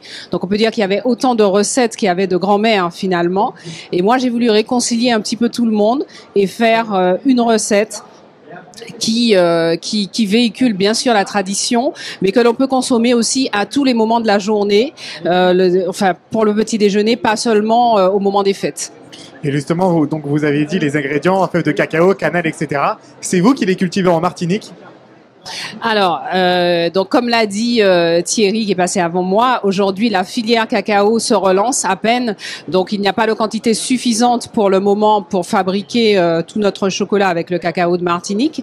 Mais dans 5 ans, quand la filière sera vraiment en pleine expansion, on va pouvoir récupérer le cacao pour fabriquer donc l'intégralité des produits avec. Voilà. Et après, c'est vrai que les épices, on les trouve en Martinique, hein, la cannelle, la vanille, le zeste de citron. Voilà. Donc là, on voit de la poudre du chocolat antillais. Concrètement, du martiniquais plutôt. Concrètement, comment on fait un bon chocolat martiniquais ? Alors, comment on fait un bon chocolat ? On met du cacao, forcément, du sucre de canne, comme je vous disais. Alors, je dirais que la spécificité, c'est de bien doser les épices. Parce que, alors moi, quand je fais mes recettes, je suis partisane du ni trop ni trop peu. Il faut vraiment que ça soit des goûts équilibrés parce que c'est vrai qu'aux Antilles, on aime les choses bien marquées, les goûts bien marqués, mais il faut aussi faire des produits qu'on destine à une clientèle nationale, voire internationale. Et donc, on a donc un dosage qui est vraiment équilibré pour tous les palais. Je vous propose qu'on goûte. Allons-y, on va pouvoir faire goûter. Ça, on en parle beaucoup. Alors, je vais le faire, vous inquiétez pas, Janine, continuez de répondre, je vais m'occuper de faire ça, vous inquiétez pas. Donc, on va goûter le chocolat chaud qui a l'air délicieux. On sent l'odeur rien qu'ici et ça sent vraiment très très bon. Ça sent fort le chocolat. Et après, dans quelques instants, on va aussi s'intéresser à la liqueur. Donc, je veux une liqueur fruit de la passion, etc. Qu'est-ce qu'elles ont de spécial aussi, ces liqueurs? Quelles sont leurs spécificités? Alors, c'est la groseille, c'est de la groseille pays. Donc, elle n'a rien à voir avec la groseille que l'on trouve en France. C'est vraiment une grosse fleur, un gros fruit, on va dire, dont on récupère le pédoncule et on travaille avec, on mixe, on travaille la fleur, le fruit, ça dépend comment on l'appelle. Et donc, on en fait des liqueurs. Alors, ce sont des recettes traditionnelles de Noël. À Noël, on prend beaucoup de sirop de groseille, de la liqueur de groseille. Donc voilà, et la passion, le fruit de la passion, bon, tout le monde connaît, mais chez nous on le cultive et on consomme de la passion toute l'année. Voilà, donc ce sont des liqueurs savoureuses avec du rhum AOC de Martinique, bien évidemment. Est-ce qu'on peut ouvrir les bouteilles juste pour les sentir? On les goûtera pas, mais juste pour les sentir. Voilà, on va pas gâcher. Je vous propose d'avoir votre impression sur le chocolat pendant que je vais moi-même goûter. Il est délicieux. Il a un goût vraiment particulier de celui que j'ai l'habitude de goûter, et c'est très très bon. Il y a un petit côté à la fois sucré et piquant qui est assez particulier. Aussi. Voilà, et puis il est légèrement épaissi. Allez-y, ça c'est la groseille. Il est légèrement épaissi le chocolat parce que c'est la recette de base. Il faut que ça soit onctueux pour que ça soit savoureux aussi. Alors c'est particulier, ça a l'air très très doux quand on sent. Je vous laisse sentir rien, même si vous l'avez déjà fait. Allez-y. Mais ça a l'air très très doux alors que ça reste de la liqueur, donc c'est censé être relativement relevé. Comment vous arrivez à apporter cette douceur justement? au moins dans l'odeur? Déjà, il y a le sucre et puis après, on travaille avec des vrais fruits. C'est pas du concentré, on transforme les fruits. Donc c'est pour ça qu'on arrive à cette douceur et à préserver les saveurs et les arômes du fruit. Eh bien, en tout cas, c'était délicieux. Ce chocolat chaud était parfait et puis les liqueurs sont très très bons. Merci beaucoup. Janine. Vous êtes dans Cœur des Îles. Cœur des Îles, le nom de ma société. Voilà. Merci beaucoup. Merci à vous. Tout de suite, on va partir retrouver. Oui, c'est ça, tout simplement. On va s'en aller. Pour vous expliquer, on est arrivé très tôt à la porte de Versailles. Nous, on est au chocolat chaud avec Adrien. Et pour se réveiller, quoi de mieux qu'un café Dimitri Hainaut? Il me semble que pour une fois, vous allez boire un truc chaud et qui n'est pas de l'alcool. Exactement, Raphaël. On a réduit, j'ai obéi, j'ai compris la leçon sur le précédent duplex où vous m'avez un petit peu enguirlandé en me disant qu'il fallait arrêter la consommation d'alcool. Je suis d'accord avec vous. Et du coup, on est parti à Mayotte. Mais non, Dimitri, pas du tout. Vraiment, c'était avec beaucoup d'amour. Je veux prendre soin de vous, vous savez. Pas de sang entre nous, Raphaël. Du coup, on est parti à Mayotte. Et du coup, on en profite avec plein de produits qu'on va pouvoir découvrir. On est quand même... Attention, on vous a choisi la sélection de qualité pour MRG. Médaille d'argent 2023. Il n'y a rien de plus frais, messieurs. Attention, on est sur de la qualité ici. Axel nous fait découvrir tous les produits qui sont disponibles ici. On a de la vanille, on a de la citronnelle, on a du gingembre, on a de la confiture, on a absolument tout. Et on a surtout le patron à qui on va parler pour pouvoir nous présenter un petit peu tous ces produits. Bonjour. Du coup, on a dit il y a 10 secondes, médaille d'argent 2023 au Salon de l'Agriculture. C'était sur quel produit que vous avez gagné ce prix-là? Eh bien, bonjour tout le monde. C'est avec la vanille. En fait, cette année, nous sommes médaille d'argent. L'année dernière, on était aussi médaille d'argent sur la vanille. Et du coup, autre produit qu'on peut retrouver chez vous, là, je vois, il y a quand même pas mal de choses, pas mal de fèves, du café à la vanille. Présentez-nous un petit peu ces cafés quand même, c'est assez important. Oui, nous avons du café, nous avons de cacao aussi. Nous avons des tablettes, mais les tablettes chez nous, on avait 2 sortes de tablettes avec la vanille, avec le cacao de Mayotte.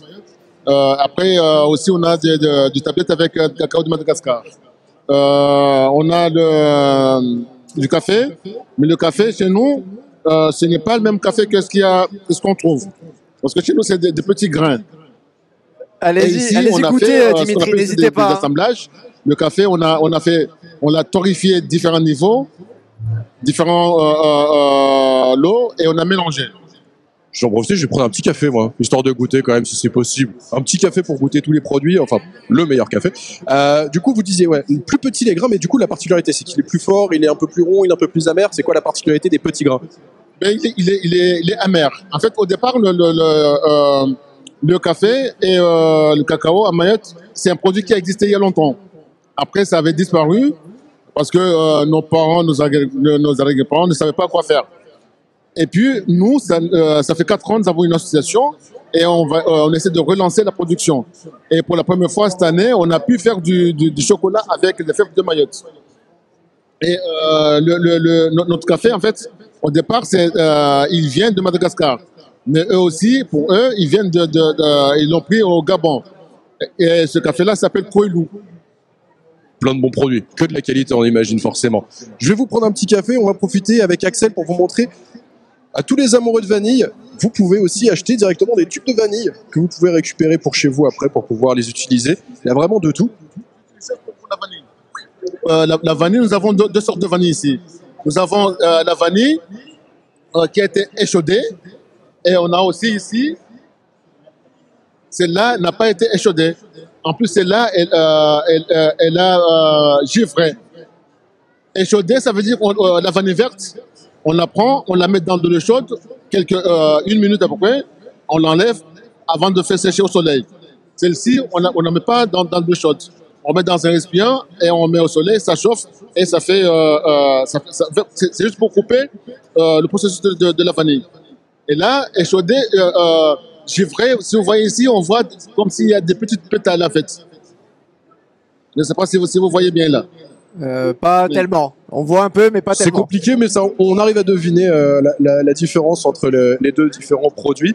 Et du coup, c'est celui-ci avec la petite médaille d'argent 2023, rien que ça. On en produit, on fait aussi de la gelée de tous les fruits qu'il y a à Mayotte, on peut en faire. Mais ici, pour le salon, on n'a amené que 3 parfums. banane, ananas, et il y a un fruit chez nous qu'on appelle sakwa. Sakwa, c'est pomme citerne. Donc là aussi, on a aussi du bissap confit. On peut avoir aussi du gingembre confit. Dimitri, est-ce qu'il y a quelque chose qui se goûte, par exemple le gingembre ou quelque chose comme ça? La vanille aussi, on l'a ici. Elle est moulue, celle-ci. Il y a possibilité d'en goûter une ou pas du tout? Il y a possibilité d'en goûter une petite si j'ai donné une disposition pour la dégustation? Ouais, bah, je veux bien en goûter une histoire de tester tout le ce gingembre, parce que là, les le avoir sous les gingembre, yeux- Dimitri, le gingembre de Moi, préférence. je vais essayer. Allez, on va essayer le gingembre si c'est possible, s'il est à dispo Voilà. ou pas. Je suis curieux de voir l'effet que ça va avoir sur vous, mais j'ai hâte en tout cas. Merci Raphaël. Mais non, c'est très bon le gingembre. C'est le gingembre, hop là. Ah ouais. Alors, allez-y. En fait, je veux surtout voir votre tête en direct, voir comment ça fait. Hop là. On récupère la cuillère, on prépare tout, histoire de tout faire le mieux D'accord. possible pour mieux profiter du produit. Hop là, la petite cuillère. Allez-y. Voilà. Parfait. Une. Bon. Allez-y, voilà, une bonne cuillère. Je vais vous laisser y goûter. Et ça a l'air plutôt bon, Dimitri. Hein. Ouais, non, on sent bien le gingembre quand même. C'est quand même assez puissant. Ici, à Mayotte, on fait aussi du sel. On appelle ça sel bandrélé. C'est avec de l'eau de mer. Et on fait du sel avec. Et là, on a mélangé le sel et de la vanille. Et c'est... La vanille absolument partout, on aura compris. Oula. Et alors, Dimitri. Dans le café Mais aussi, alors, ça fait moi le bonheur, hein, d'un le coup. café moulu, là aussi, il y a de la vanille dedans. Le chocolat aussi de Mayotte, avec les fèves de Mayotte, on met aussi de la vanille dedans. Ça, par contre, ici, on a des fritures, mais c'est avec le chocolat. C'est Madagascar, en fait. Les fèves viennent de Madagascar. Donc là, on n'a pas mis de vanille. Bah voilà, on l'aura compris, beaucoup de produits Parfait. à découvrir au pavillon 5 à Mayotte du coup, avec de la Merci gelée, beaucoup. du café absolument. On va pouvoir tout profiter dans ce pavillon 5. Mais écoutez, on vous laisse profiter. Dimitri, il est 11h31 en direct sur MRG TV.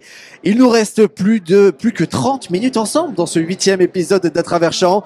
Notre quatuor de rêve composé de Dimitri Hainaut, Flavien Bonneau, Florian Michelin et Axel Rebaud vont poursuivre leur marathon dans les allées du Salon de l'Agriculture. Et dans quelques instants, Alban Gamay de Saint-Germain vous présente la star de ce 59e salon. Elle a même un attaché de presse. Et enfin, À travers champs, vous fait découvrir du chocolat qui permet de bricoler. Oui, c'est réel. Et tout de suite, direction l'Italie. Flavien, vous êtes avec Mirko pour nous présenter une spécialité de la botte, du parmesan. Exactement. Bonjour Mirko. Alors vous êtes producteur de parmesan. Vous êtes producteur de parmesan, ou comme on dit en italien, parmigiano reggiano. Mon accent est bon? Ciao, bonjour tout le monde. Oui, je suis un producteur de parmesan, parmigiano reggiano in italiano, et on fait du parmesan, c'est ma famille qui fait ça, et on fait du parmesan, du lait du parmesan dans 1960. Avec le créateur qui est Gino Brugnoli. Brugnoli, c'est ça? sì. Votre, C'est le grand, il nonno Gino, c'est le grand-père nonno Gino. D'accord. Alors, c'est bio. Comment les vaches vivent-elles dans vos prairies au sein de votre exploitation? Alors déjà, pour être biologique, les vaches ils doivent être libres, pas à la catena. En plus, on a 200 hectares de terre, 400 vaches. On est à la montagne parce que Bardi, c'est un petit pays vraiment pas petit, à 700 mètres d'altitude. Et les vaches, ils sont, comme en 1960, sont libres. Ils ne sont pas dedans les stalles. D'accord. Et c'est vous également qui produisez le foin qui les nourrit? C'est Oui. bien ça? On fait 6000 rombales de faim pour année. Okay. Et les vaches, ils mangent presque tout notre faim. On achète 1500 balles. D'accord. Alors, Raphaël, est-ce que vous voulez goûter peut-être? Volontiers, évidemment. Est-ce que il me semble qu'il y a un couteau Bien en plus sûr, un là. peu spécial. Tenez. Alors, expliquez-nous comment on coupe le fromage, le parmesan. Alors, déjà, le parmesan, il se coupe, il se casse. Tu ne dois pas avoir un couteau. Tu le casses, le parmesan, parce que les morceaux de parmesan, ils ouvrent tout son saveur. Va goûter, je te fais. Ça, c'est 24 mois. Hein. 24 mois. D'accord. Et alors justement, est-ce que vous pouvez, en même temps que Raphaël goûte, nous expliquer comment est-ce qu'on produit le parmesan? Alors, le parmesan, déjà, alors, pour faire un meule de parmesan, il veut 600 litres de lait. Ça veut dire que pour faire 1 kilo de parmesan, il veut 16 litres de lait pour faire 1 kilo seulement de parmesan. Il veut beaucoup de lait pour faire le parmesan. C'est délicieux. Oui, c'est bon. C'est bon. Très, très bon. Il est doux, il est doux. Il est doux pourquoi la montagne, quand tu es à la montagne, le lait, il est très gras. Et quand tu as le lait gras, tu sais que la douceur, ce n'est le gras. Et quand tu as le lait gras, tu peux vieillir beaucoup le parmesan. D'accord. Et nous faisons du parmesan aussi de 18-20 ans d'âge. Et il reste doux. Parce que toutes les personnes pensent qu'il pique, mais il ne pique pas, il reste doux. Et vous gardez du fromage pendant 18 à 20 ans? Ah oui. D'accord. À la foire, là, on a du parmesan de 2013, le plus vieux que j'ai. D'accord. Mais quand je vais faire un événement comme ça à la maison, comme ça, qui vient quelqu'un, j'ouvre du parmesan de 20 ans. Et j'ai vu que vous avez repris la ferme en 2004. Oui, dans le 2004, on a grandi beaucoup la ferme, parce que mon grand-père, il est parti vraiment de loin. Hein. Il avait 10 hectares de terre et 8 vaches à le début. Hein. Ah oui, vous avez créé une grosse exploitation. Oui, depuis, vous êtes beaucoup développé, notamment aussi à l'international. Vos ventes se font localement et internationalement. Oui, normalement on fait 9 meules de parmesan par jour, que c'est pas beaucoup, parce qu'on fait 5 tonnes de lait par jour et on se transforme en 9 meules de parmesan par jour. Et vous avez donc créé Parma Noble Food. Oui, Parma Noble Food, c'est seulement pour quand on fait beaucoup de foires, on fait beaucoup de salons, parce qu'on aime beaucoup vendre notre parmesan. Et quand une personne va à la maison, on a la possibilité de réacheter notre parmesan sur le site internet, sur Parma Noble Food. D'accord, pour que les gens qui ne vivent pas localement, ne vivent pas en Italie, ont la possibilité de goûter ce délicieux fromage. Ah oui, parce qu'on fait des foires partout la France, avec la Camera de commerce italienne de Marseille. Et en plus, on fait, en toute la France, on fait aussi le Belgique. La Belgique aussi. Parce qu'on parle le français, pas bien, pas trop bien, mais on parle le français. Vous parlez mieux français qu'on parle italien, pour être honnête. Oui, non, vous parlez très bien français. Et est-ce que c'est difficile de produire du parmesan bio? Alors, les biologiques, il y a des règles très restrictes pour faire les biologiques. Les vaches, ils doivent manger des choses, ils ne peuvent pas être piqués avec les antibiotiques, ils doivent être libres, ils doivent manger les 90% des choses biologiques. Pour nous, c'est facile parce qu'on est à la montagne. Quand tu es à 600-700 mètres, c'est facile de faire le biologique. D'accord. Et tout ce que vous utilisez pour la production est local, donc c'est également transformé dans votre exploitation, vraiment, et vous ne faites pas appel à des entreprises extérieures pour fabriquer votre fromage. C'est tout le nôtre, le lait. Quelqu'un va acheter, c'est les fins, parce qu'on n'a pas assez, 1500 balles, on achète ailleurs, mais des petits producteurs. Et en plus, les champs, les campi, les champs à 700 mètres, ils sont vieux. Il a beaucoup de races, de variétés d'herbes. Et beaucoup de variétés d'herbes, ils donnent à le parmesan beaucoup de goût. D'accord, parfait. Merci beaucoup Mirko. Merci aussi à vous Flavien. Merci. Alors j'ai une demande spéciale de la régie. Il faut que vous donniez à l'antenne votre code de téléphone pour pouvoir partir à l'antenne. À l'antenne. Alors allez-y. De toute façon, on vous changera après au pire. 1955. C'est bon, tout le monde là? Est-ce que c'est bon en régie? Vous êtes bon? Parfait. Merci beaucoup Flavien. Bon. Vous allez pouvoir merci charger Mirko. petit à petit. Merci beaucoup Mirko. Vous l'avez vu, on vous fait découvrir toutes les régions d'un travers champ et allez voir ce parmesan parce qu'il était franchement excellent. Vraiment, je vous le conseille. Dans un instant, on va aller rejoindre, qui c'est qu'on va rejoindre justement? Il me semble que c'est Florian. On doit aller rejoindre Florian normalement qui est en train justement, vous l'avez compris, de déverrouiller le téléphone de Flavien.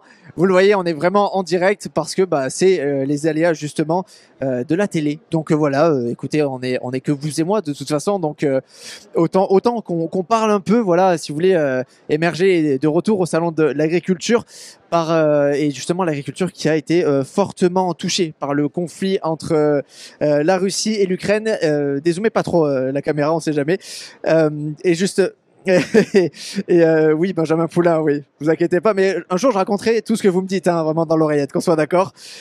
Donc, je vous disais l'agriculture qui a été fortement touchée par le conflit entre la Russie et l'Ukraine, parce que justement ça a provoqué une augmentation des prix de l'énergie, des engrais et des céréales, une hausse de 20 à 30%. Donc voilà, forcément les agriculteurs sont très touchés. Aujourd'hui, ils ont vraiment besoin d'aide et pour aller chercher cette aide, justement, ils sont présents dans ce salon, montrer en quoi ils sont importants et surtout la beauté de la gastronomie française. Donc, c'est important d'aider et de venir consommer tout simplement local, consommer made in France.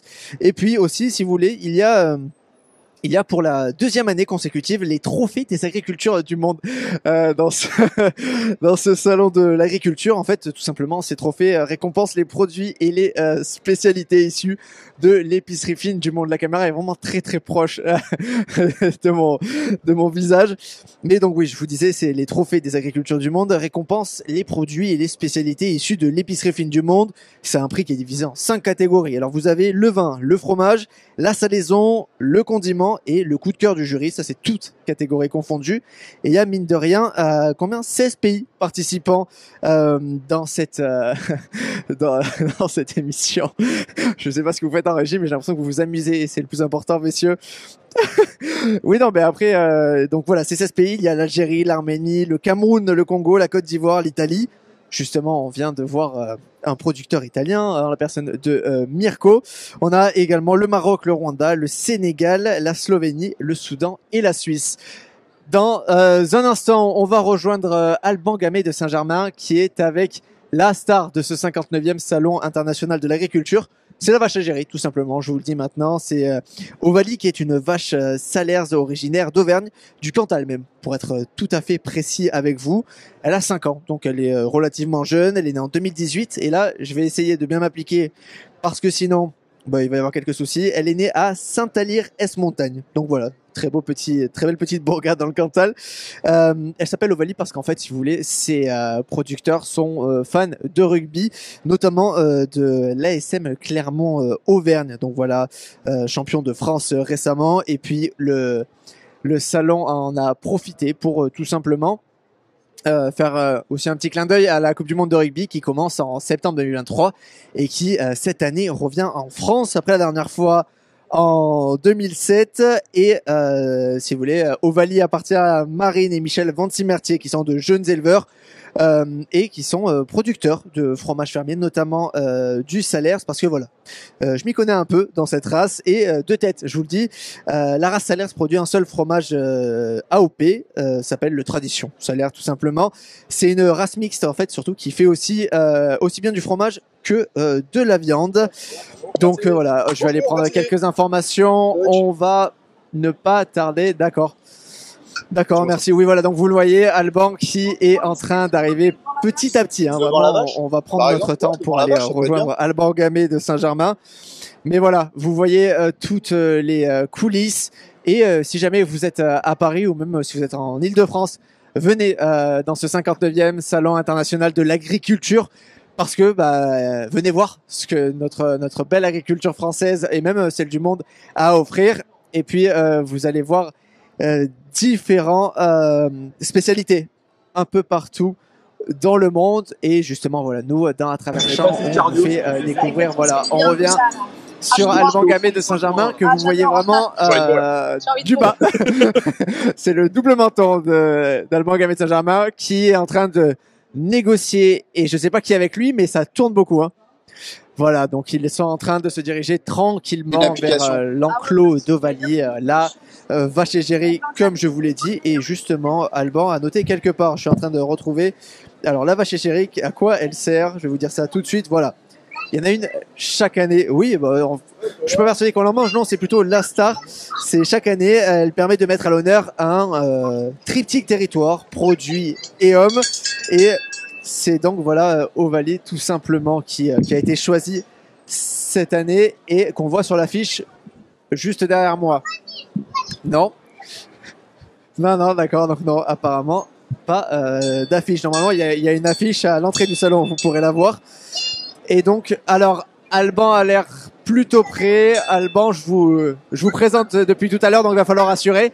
Vous êtes avec Ovalie, votre nouvelle amie. Exactement, Raphaël. Je suis donc au pavillon 1 avec donc la vache égérie Ovalie, la vache égérie de cette année, âgée de 5 ans, de la race salaire. Et Dimitri va pouvoir vous montrer, puisque Ovalie n'est pas venue seule. Elle a ses deux jumelles qui sont là, Utopia et Utopie. Et je suis surtout accompagné de Marine et Michel Van Simartier, les fiers éleveurs de cette vache. Bonjour, merci de nous accueillir. Alors, parlez-nous un peu d'Ovalie. Oui, bonjour. Alors, Ovalie, c'est une vache de race salaire qui a 5 ans. Et effectivement, c'est l'égérie du Salon d'agriculture 2023 à Paris. Forcément, on est extrêmement fiers d'être là aujourd'hui, de représenter le monde agricole dans sa globalité. Et en plus, accompagner de jumelles, c'est vraiment fantastique pour notre race. Alors, vous m'expliquez, c'est la première année que vous venez au Salon de l'agriculture. Comment ça se passe, la sélection d'une vache égérie? Alors, la sélection d'une race, c'est la race qui postule pour être à l'honneur. Mais la salaire a été retenue et après ils nous ont contactés pour proposer une vache. Et nous on a proposé Ovalie parce qu'elle correspondait vraiment bien aux caractéristiques de la race et son comportement aussi pour pouvoir être égérie et représenter bien sa race. Et Ovalie, forcément, Coupe du Monde oblige, j'ai vu que vous étiez fan de rugby et notamment d'un club de rugby que je supporte aussi. Oui, tout à fait. Michel joue au rugby depuis tout petit, donc c'est un passionné de rugby. Nous, on soutient la SM, forcément Clermont-Ferrand. Michel joue au rugby club de Saint-Flour aussi dans le Cantal. Mon fils aussi, donc c'est vrai que nous c'est un peu culturel. Et puis comme c'est Ovalie, c'était l'année des hauts et que c'était une vache qu'on affectionnait particulièrement, on l'a tout de suite appelée Ovalie.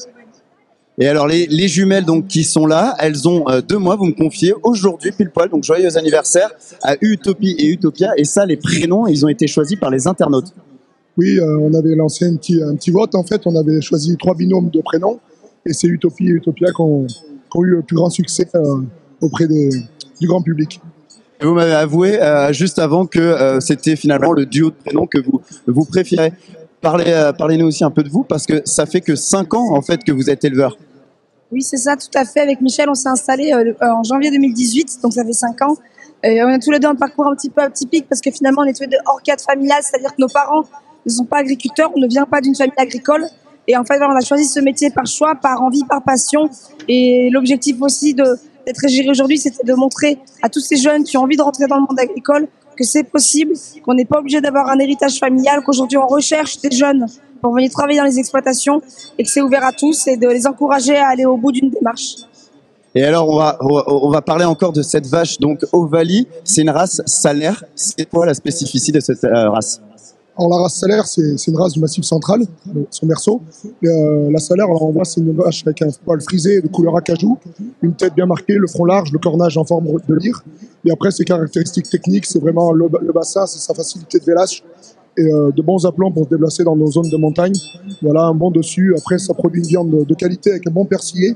Et on a un petit rameau aussi laitier où on produit le salaire tradition. Et puis vous m'avez dit aussi que vous faisiez d'autres concours nationaux. Parlez-nous-en un petit peu. Oui, mais forcément chaque race a ses concours. Donc après il y a les concours. Nous on participe au départemental salaire de notre département, on participe au national salaire tous les ans. Et on va aussi tous les ans au sommet de l'élevage à Clermont-Ferrand, qui est un salon un petit peu comme celui-ci, mais un peu différent, mais dans le Puy-de-Dôme. Et on aime ça, c'est la convivialité, c'est retrouver les autres éleveurs, c'est comparer nos animaux aux leurs. Et c'est toujours des moments de bonheur et de fierté pour un agriculteur de pouvoir représenter ses animaux. Eh ben, on vous comprend et en plus, vraiment, elle est magnifique. Donc, n'hésitez pas, si vous êtes au salon, vous comptez venir finalement aujourd'hui ou encore demain. Hein, c'est demain que ça ferme le salon, donc il faut surtout pas rater le coche. Il faut aller rencontrer Ovalie. Ovalie, donc cette vache salaire de 5 ans avec les petits bouts de chou à sa gauche. Enfin, je dis petits bouts de chou, mais c'est déjà des beaux bestiaux de 2 mois. Voilà, Utopie et Utopia. Merci infiniment, Marine et Michel. Oui, dites-moi. J'ai une demande de l'ensemble de l'équipe d'À Travers Champs, voire même d'Émerger. On demande à ce que vous essayiez de faire un petit bisou sur le museau d'Ovalie. Waouh. Alors, ils sont très joueurs dans l'équipe. On me demande si je peux faire un petit bisou à Ovalie. Je suis pas sûr. Rassurez-moi. Non. Comment? Si vous aimez le risque, c'est possible. Ah, mais oui, vous aimez le risque, Alban, allez-y. C'est plus facile. À Utopie ou Utopia, c'est plus facile. Ah, alors ça m'arrange pas que vous disiez ça. Allez. À ce moment-là, on veut un vrai bisou, par contre, avec les plus petits. Vous m'accompagnez parce que Alors, Alors Allez-y, vraiment, on vous tout suit. ça, Raphaël, je sais très bien que vous n'êtes pas forcément l'instigateur de tout ça, mais en tout cas, vous êtes dans la boucle, vous allez payer très cher. Ça marche, y a pas de souci. Waouh. Allez, je me lance, je le fais pour la France. Bisous, bisous. Allez-y. Allez. Voilà. Ben voilà, vous voyez. Et ben la truffe mouillée. On parle d'une truffe ou pas pour une vache? Ouais, on dit un mufle. Ah, un mufle. Voilà, un mufle. Et ben merci pour ce moment. C'était Vraiment, comment, j'ai Alban apprécié. Comment? C'était comment ce mufle justement? Est-ce que vous avez apprécié? C'était très délicat. Vraiment, Et célibataire. Elle est célibataire. Ben, vous aussi, Alban, ça tombe bien. Elle est géniale, l'éleveuse d'Ovalie, parce qu'elle joue totalement le jeu. Alban, on va rester un peu avec vous. Approchez-vous peut-être un peu d'Ovalie, sans forcément l'embrasser, juste la caresser un peu. Faites un peu le tour d'Ovalie. On peut la caresser, Ovalie? Elle se laisse faire? Je vais me retrouver avec un coup de patte. Mais non, faites attention quand même. Parce que ça pèse combien un bestiau là comme ça? 800 kilos. Voilà, 800 kilos. En humain, ça fait à peu près 8 Dimitri. Voilà. Bon, alors, je m'approche. Allez-y, Alban. Bonjour. Enchanté. Pardon. Vous avez la pression. Alors, ouais, alors ça, les cornes, est-ce que toutes les vaches ont des cornes comme ça? En salaire, la majorité des vaches ont des cornes. Voilà. C'est une caractéristique de notre race. Après, il y a des élevages où on coupe les cornes pour simplifier le travail ou parce que les conditions de l'élevage sont plus favorables sans cornes. Mais sinon, la majorité ont des cornes. Et alors, pour un novice comme moi, justement, à quoi servent les cornes? J'imagine que c'était un système de défense. Enfin, Oui, on a beaucoup de demandes vers l'export, vers les pays de l'Est, où justement ils ont de la prédation, et justement ils cherchent des animaux avec des cornes pour se défendre du loup ou de l'ours. C'est vraiment recherché dans ces pays. Et la cloche, parce qu'elle a une énorme cloche, si Dimitri peut montrer, il y a des choses dessus, vous pouvez nous en parler? Oui, tout à fait. Alors chez nous, dans nos zones, c'est traditionnel, on met des cloches tout l'été dans les estives pour pouvoir retrouver nos animaux et savoir où ils sont. Alors elles n'ont pas des cloches aussi imposantes parce qu'elles sont un petit peu lourdes celles-ci, mais là c'est les cloches d'exposition. Et celle-ci c'est la cloche de mon fils. Sur la cloche effectivement on voit écrit Gabriel Vancy-Mertier, c'est mon fils. Et elle a été offerte celle-ci pour son baptême par son parrain. Parce que chez nous, voilà, pour les baptêmes, les mariages, on s'offre des cloches, c'est très symbolique. Et ben voilà, on a, je pense, toutes les informations de cette Ovalie, cette belle vache salaire, âgée de 5 ans, 800 kilos. 800 tonnes, là, c'est... Alors, là, on part sur... Oui, Alban. Oui, je voulais vous demander, est-ce que vous pouvez demander aux éleveurs d'Ovalie comment ils ont appris et quand est-ce qu'ils ont appris qu'Ovalie serait la vache égérie de ce salon? Alors, quand est-ce que... Oui, alors c'est sur la sélection de la vache. Comment ça se fait? À partir de quel moment, en fait, on vous contacte et on vous dit c'est bon, c'est vous qui êtes la vache égérie? Mais c'est au printemps que l'Airbook nous a contactés pour nous dire qu'on était retenu et qu'on a proposé Ovalie, c'était autour du mois de mai-juin. Voilà, mai-juin. Vous pouvez le voir, vous avez une petite voix, on sent que vous avez pas mal répondu à des questions. C'est un rythme effréné, c'est ce que vous m'expliquiez, mais une expérience que vous allez forcément garder. Merci infiniment pour votre temps, pour votre gentillesse et pour le travail que vous faites. Et bravo donc à Ovalie, qui est donc cette vache égérie qu'il faut absolument aller voir avec les petites jumelles Utopie et Utopia. Et c'est laquelle que j'ai embrassée? C'est Utopie.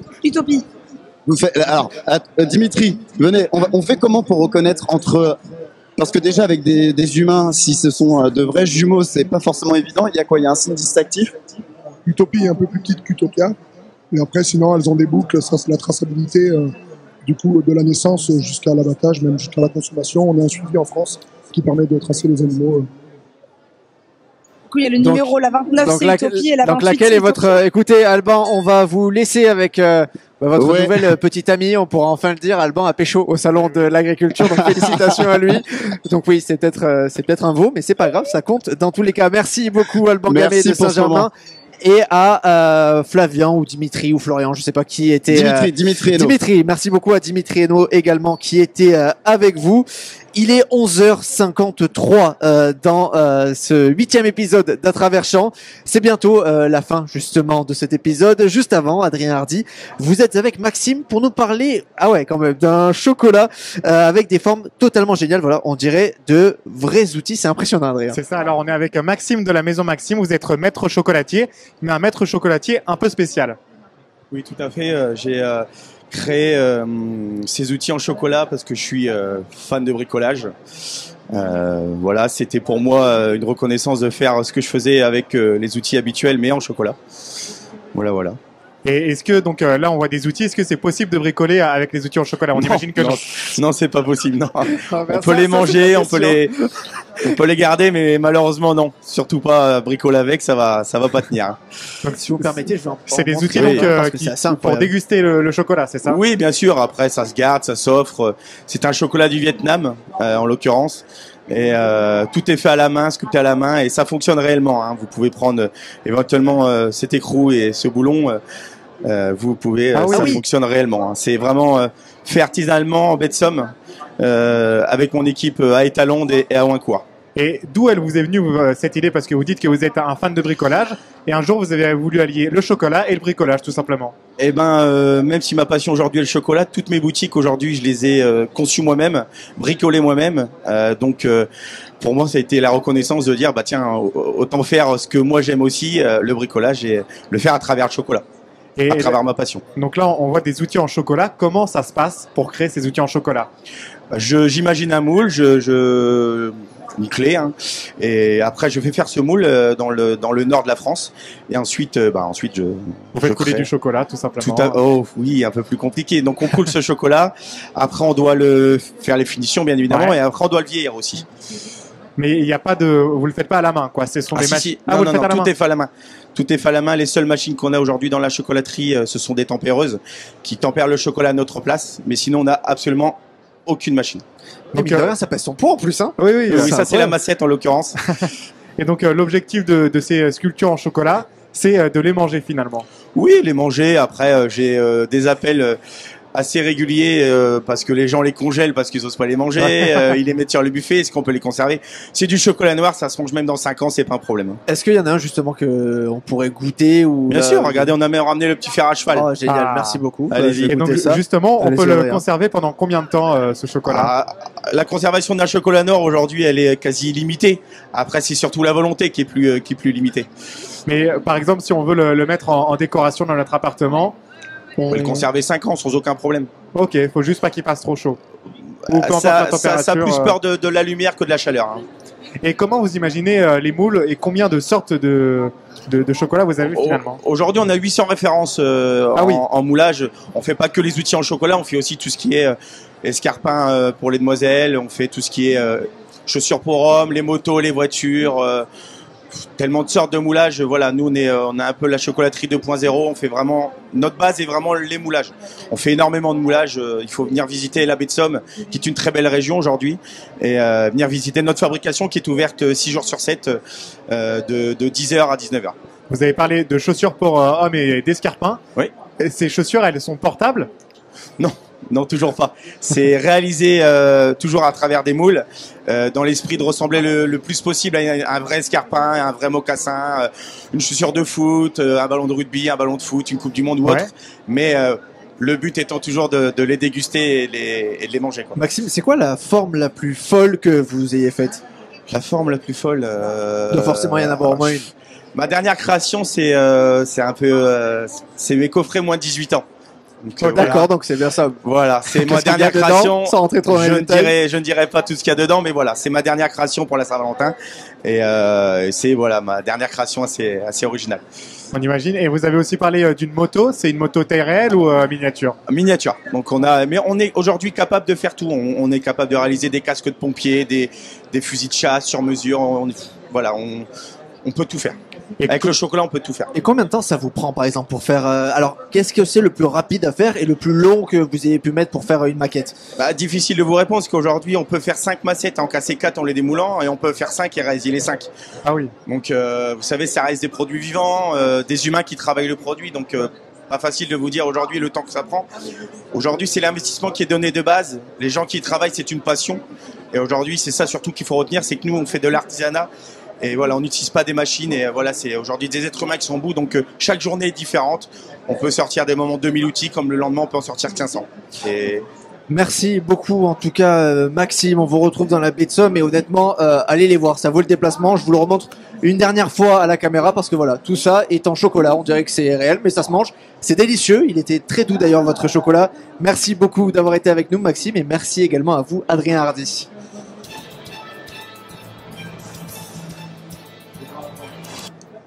Il est bientôt midi et c'est déjà le moment de vous dire au revoir. Merci à vous d'avoir été avec nous sur MRG TV. Un énorme merci à tous les exposants d'être venus nous présenter leurs produits en plateau. Merci à toute l'équipe d'À Travers Champs, Flavien Bonneau, Dimitri Hainaut, Florian Michelin, Adrien Hardy, Axel Rebaud et Théo Grévin de m'avoir accompagné. Et enfin, merci à la régie. Ils sont juste derrière moi et ils nous permettent d'être en direct tous les jours. Voilà, vous le voyez, on a les images en direct. Et puis un gigantesque big up à Benjamin Poulain. On va remettre l'image. On va vous montrer qui c'est, Benjamin Poulain. Il va lever la main. Faites coucou aux gens, Benjamin, on est heureux, on sourit. Merci beaucoup à Benjamin qui est la voix dans mon oreille et le patron d'Emerger également qui gère toute l'émission. Je vous donne rendez-vous demain à 10h30 pour le tout dernier numéro d'À Travers Champs. Pour ce 9e épisode, 2 îles seront nos stars, l'île de la Réunion et l'île de France. Ne ratez pas cette émission, il va y avoir plein de surprises. Ça va être une dinguerie, franchement, ça va être énorme. J'ai hâte.